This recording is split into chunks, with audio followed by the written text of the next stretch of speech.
How to run your first coaching session. So, you put your hand up to coach kids football. What were you thinking? It's like buying the self-assembly wardrobe.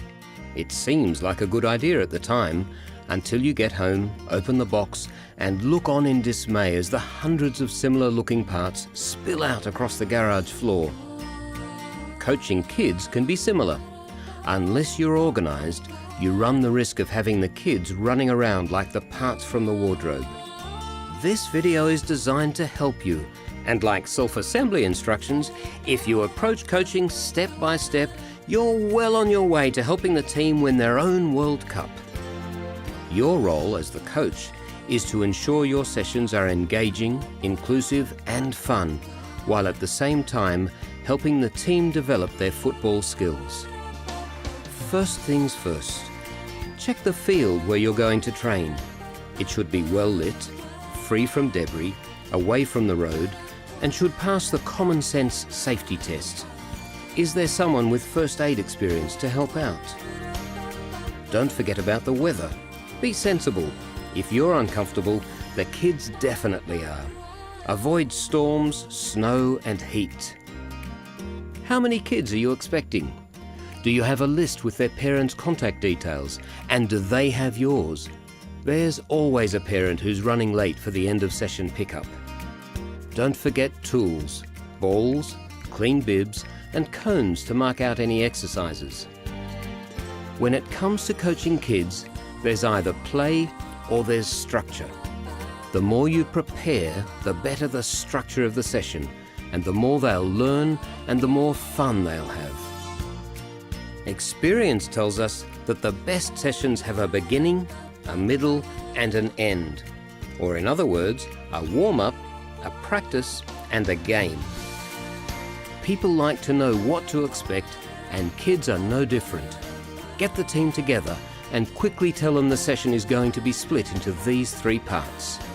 Be flexible and plan on approximately 10 minutes for the warm-up, 15 minutes for the practice and 20 minutes for the game. Clearly define the area where the session will take place. The coloured cones come in very handy at this point. Once you've briefed the team, you can now introduce the warm-up. This is your chance to be creative. Split the squad into teams, run relays, try races with the ball and without the ball. Make them walk or run backwards. Mix things up and encourage everyone to get involved. Your aim is to get them thinking, get them moving and have them smiling. Have 4 or 5 exercises in your pocket. Vary them, keep them short and focus on the fun aspect. Once the warm-up is done, have a quick drink break and then move on to practice. This is where you can introduce the team to a range of football exercises. You don't need to reinvent the wheel. There's a complete curriculum of practices on the Football Australia website, ranging from beginner to advanced. Make sure you encourage lots of touches of the ball by each child and keep the practice areas small. Remember those self-assembly wardrobe instructions? They're designed to make your life easier. Start with the beginner practices and build on these each week as the team improves. For each practice, explain what it will help them learn. Keep the messages simple and repeat them. It's no different from good communication in the workplace. Now for the game. Mix the team up, pull out the bibs and mark out the pitch. The key here is just to let them play. No coaching. This is your opportunity to observe. Before they start, remind them of the practices they've just completed and ask them what they think they should be trying, given what they've just practiced. Now step back. Don't referee. You're there to observe, facilitate and encourage. Remember to swap ends at half-time too. It teaches them to shoot into the other net. At the end of the game, have a brief wrap-up. Ask the team what they enjoyed about the warm-up and the practices. Finally, ask about the game. How well did they think they used what they actually practiced? Then thank everyone and offer high fives all round. Sound straightforward? It should be. However, like everything in life, things go wrong. think back to that wardrobe.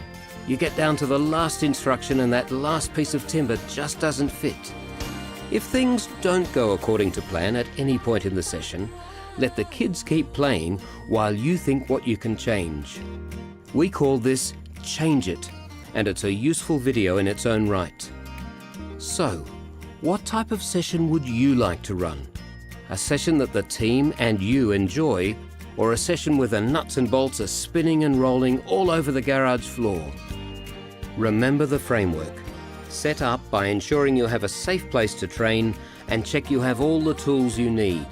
Outline the session for the team so they know what they'll be doing. Have a fun warm-up before you move on to the practice aspect, and then introduce a game.